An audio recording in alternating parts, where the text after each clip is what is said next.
یہ 2 دن کے پی میں اجلاس ہوا، کچھ اراکین غائب ہونے کی اطلاع ہے، عاطف خان صاحب ہوں یا دیگر ہوں، کون کون غیر حاضر تھا اور کیوں غیر حاضر تھا؟ بہت شکریہ۔ بسم اللہ الرحمن الرحیم، اللہم صلی علی محمد وعلی آلہ وصحبہ وسلم۔ دیکھیے، پاکستان تحریک انصاف نے بہت عرصہ، میرے خیال میں پارلیمنٹ میں بھی ہم نے کافی آواز بھی اٹھائی ہے، وقت بھی کافی گزر گیا، 9 مہینے میرے خیال میں پورے ہو گئے ہیں الیکشن کو، اور اس کے ساتھ ساتھ سپریم کورٹ کے ساتھ جو 26ویں آئینی ترمیم کے بعد کر دیا گیا ہے، تو جو ایک امید تھی کہ 8 فروری کے الیکشن کا جوڈیشل آڈٹ ہو جائے گا، اس امید پہ انہوں نے وار کیا ہے۔ یہ پاکستان کی تاریخ میں پہلی بار ہوا ہے کہ آئینی ترامیم جو بہت بڑا ایونٹ ہوتا ہے، جو بھی کوئی پارلیمنٹ کو کور کرتا ہے اس کو یہ پتا ہے کہ عام قانون سازی تو ہوتی رہتی ہے، ایکٹ آف پارلیمنٹ پاس ہوتے رہتے ہیں، ریزولوشن آ جاتی ہے، کالنگ اٹینشن، لیکن آئینی ترمیم بہت بڑا ایونٹ۔ آئین جب ہوتی ہے وہ ملک و قوم کے مفاد میں اور in the larger interest of the state ہوتی۔ یہ پہلی بار آئینی ترامیم ہے جو ایک سیاسی جماعت کا راستہ روکنے کے لیے کہ اس جماعت کو کسی بھی صورت میں اس کا مینڈیٹ واپس نہ مل پائے یا اس کو انصاف نہ ملے، انصاف کو روکنے کے لیے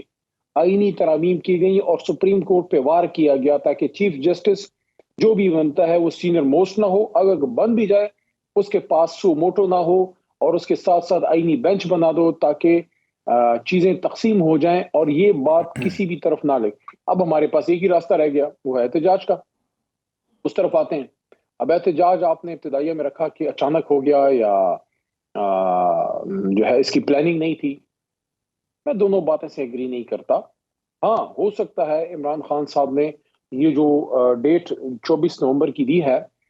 چند ٹاپ لیڈرز کے ساتھ ڈسکس کی ہو، لیکن یہ نہیں ہے کہ اس کی تیاری نہیں تھی یا یہ اچانک ہوا ہے، بلکہ بہت سے ہمارے کارکن، ووٹر، سپورٹر تو یہ کہتے ہیں بڑا لیٹ ہو گیا ہے۔ اچھا، کیونکہ وہ تو حتمی کال کے انتظار میں کافی عرصے سے بیٹھے تھے اور پریشر تھا لیڈرشپ پہ کہ آپ باہر کیوں نہیں نکل رہے، بہت زیادہ اس کا پریشر تھا، خاص کر 3-4 اکتوبر کے بعد آپ نے دیکھا ہوگا جب علی امین خان کو جو ہے وہ جانا پڑا، جو ان کے جس طرح کے حالات کا ان کو سامنا کرنا پڑا، میرے خیال میں it was due, it was on the cards. یہ ڈیٹس لیڈر ہے اس نے چنی ہے، ان دنوں میں تیاری کے سلسلے میں مختلف میٹنگز ہوئی ہیں، اس سلسلے میں بہت ہی غلط طریقے سے پورٹری کیا گیا ہے محترمہ بشرا بی بی کو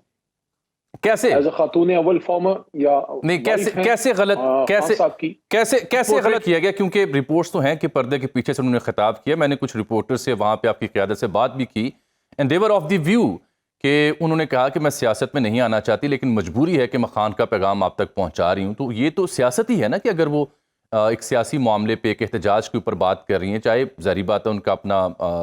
معاملہ ہے کہ وہ پردے کے پیچھے سے خطاب کر رہی ہیں، تو اس کے اوپر گورنمنٹ ان پار احتجاج تنقید کر رہی ہے کہ یہ تو کہتی تھی میں غیر سیاسی ہوں، اب وہ سیاست میں ہے باقاعدہ طور پر۔ لیکن سیاست میں وہ تب ہوں گی جب وہ پارٹی کا کوئی عہدہ لے لیں گی، جب وہ پارٹی کے انتظامی امور پہ فیصلہ سازی کریں گی، جب وہ فیصلے کریں گی جو عمران خان یا عمران خان کی جگہ پہ بیرسٹر گور یا سلمان راجہ کرتے ہیں۔ وہ آئی ہیں پشاور میں، انہوں نے عمران خان صاحب کا کوئی پیغام دیا ہے ہمارے ممبرز کو، سب کو پتہ ہے کہ وہ اس احتجاج کے حوالے سے ہے۔ اسی طرح ان کی سسٹر علیمہ آپا جو ہیں، علیمہ خانم، انہوں نے جا کے آج بھی انہوں نے، میں اڈیالہ ہی تھا، آج بھی انہوں نے اڈیالہ کے بعد علیمہ آپا نے بھی بات کی ہے۔ 24 کا اعلان علیمہ آپا نے اس لیے کیا کہ اس وقت شاید مین لیڈرشپ، آپ کو یاد ہوگا، وہ الاؤڈ ہی نہیں تھی، ایک دن پہلے پکڑ لیے گئے تھے، ملاقات نہیں ہو سکی تھی۔ ہاں جی، تو آپ مجھے یہ بتائیں کہ جب آپ پارٹی کا اپوزیشن لیڈر جو ہے، یعنی پارٹی کے اپوزیشن لیڈر، اور چن کے، یعنی کہ کی جو لیڈرشپ ہے، opposition leader in senate, opposition leader قومی assembly, opposition leader Punjab assembly اور فارمر اسپیکر اسد قیصر، ان سب کو جب آپ گرفتار کریں گے، ملنے نہیں دیں گے، تو کسی نے تو اعلان کرنا ہے باہر آ کے۔ کوئی پولیٹیکل ایسپریشنز جو ہے وہ بشرا بی بی کے، علیمہ آپا کے بالکل نہیں، پارٹی اسی طرح ہے، انٹیکٹ ہے۔ اب آپ نے پوچھا کہ کچھ لوگ تھے، کچھ لوگ نہیں تھے، بہت سی لوگ دیکھیں غمیاں خوشی ہوتی ہیں، اتوار کا دن تھا، کچھ لوگ آ پائے، کچھ لوگ نہیں آ پائے۔ اب آپ نے عاطف خان صاحب کا اسپیسیفکلی پوچھا ہے، دیکھیں میں آپ کو ایک بات بتا دوں،